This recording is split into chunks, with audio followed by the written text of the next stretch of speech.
whole, I would have to disagree with that, in as much as there are several different areas in which many financial services companies have gaps between their current practices and leading practices in the area of fraud control and fraud risk management.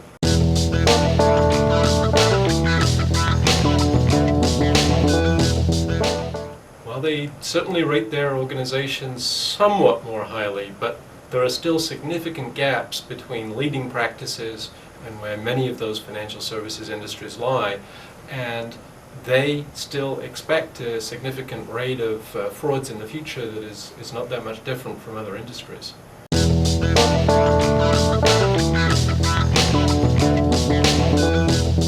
That's definitely true.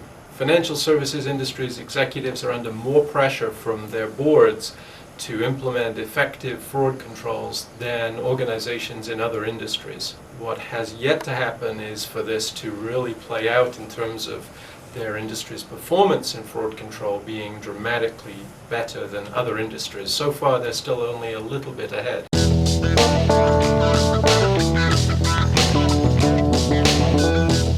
Two things that financial services industry companies can do right now is firstly, to look at their formal fraud risk assessment. More than 40% of companies don't actually have one right now, and it's very difficult to manage fraud risk effectively if you haven't identified what those fraud risks you face are. Secondly, although people perceive that whistleblower hotlines are widely implemented following the Sarbanes-Oxley Act, in fact, more than 60% of executives in our study in the financial services industry thought that their hotline was not very effective. And that's a very important control in dealing with fraud. So benchmarking the hotline performance against industry standards, looking for opportunities to raise that performance to a decent level, should be a high priority.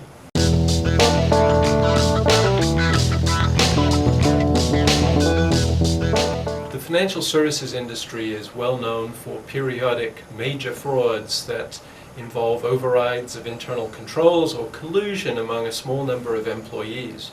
One of the best defenses against this is empowering all employees to be educated about fraud, to keep their eyes and ears open, and to report their concerns of potential wrongdoing promptly so that these things can be looked into and dealt with before they become a major problem. And yet our study shows that only 40% of executives in the financial services industry believe that employees have a clear understanding of their responsibilities for helping to deal with the risk of fraud.